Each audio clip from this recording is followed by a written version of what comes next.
is built on a fantastic and loved fast-paced recipe.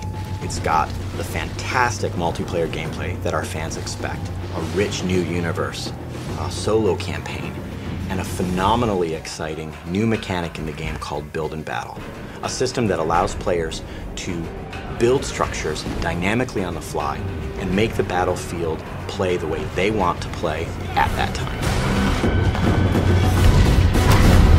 Warhawk was loved around the world by all of our fans. It was really built on a fast-paced, multi-dimensional gameplay over really broad landscapes. We wanted to go one step further. We really felt that the opportunity was great to make a brand new standout approach to the shooter genre, and that's what led us to Starhawk. In Starhawk, the universe is in the future, in the distant reaches of the galaxy, a place we call the frontier, a set of human colonies that have been built up over a number of years, really kind of fueled by what we call the rush, kind of our gold rush analog for rift energy. As these rifters, which is our short term for rift miners, were mining rift energy, they found that it was incredibly potent. But exposure to rift energy causes them to become infected. The rift energy permeates their body, their mind, their skeleton, and they end up becoming enraged, hell-bent to protect the rifts from the rifters. And that's one of the factions in our game, the Outcast. And they form these roaming war bands that go from corner to corner in the frontier, all the distant colonies.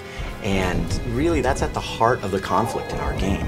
We didn't want it to just be two factions. We wanted there to be a face, a character that in our now included single player campaign that would really connect with players. That's where our character Emmett Graves comes in. He and his brother, a family operation, had a rift claim out in a distant planet, as is unfortunate and common in the frontier. An outcast warband rolled in and destroyed their extractor, and the rig exploded. As what happens with exposure to rift energy, both brothers were directly exposed. Now, of course, their gearman, Sidney Cutter, who was up in the dropship above, saw all of this happen. Yeah, this is what happens when those mangy creatures take over. It's a shame, I tell you. Cutter was able to modify some of his equipment to create this regulator device, and this horrible procedure implanted it directly into Emmett's spine. It's almost a curse. It's incredibly painful for Emmett.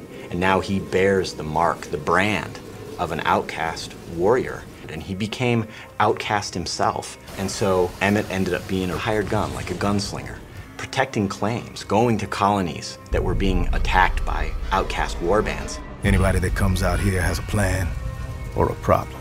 I came back with both.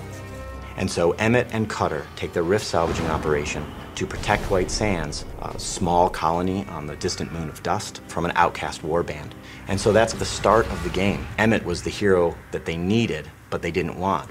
And not only is that conflict at the core of the game's story and fiction and universe, but it's actually core to our exciting new system in the game called Build and Battle.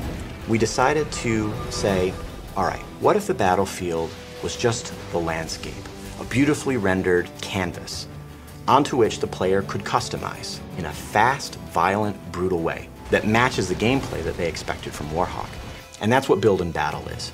It's a quick, brutal system to allow the player to build wall structures and bases and bunkers and towers and all of these other units and structures in the game to fit how they want to play, not only in single player, but in multiplayer. It's about telling the player, here's a combat challenge, and here's all the tools you have to solve it. Solve it how you want. Right in front of the player, not turn-based, right there on the battlefield, you are building all of these structures. Players love it, not only in single player, but in multiplayer. It's as fast-paced and as quick and as brutal as pulling the trigger on a weapon. That's what we wanted. We didn't want players to have to really manage anything. And another fantastic thing about Build and Battle is that all the buildings are destructible. And the firefights evolve from there. Buildings are destroyed, buildings are rebuilt. That freedom, that potential gameplay takes the great multiplayer recipe we had from Warhawk and just extends it. Starhawk is the spiritual successor to Warhawk, but it's the Build and Battle system which really sweetens up the whole game. The team and I are just crazy proud of it. It not only gives you a fantastic, infinitely replayable solo experience, but the changes that it does to the online multiplayer experience is remarkable. And I think players are not going to expect that, but once they get it, they'll want it all the time.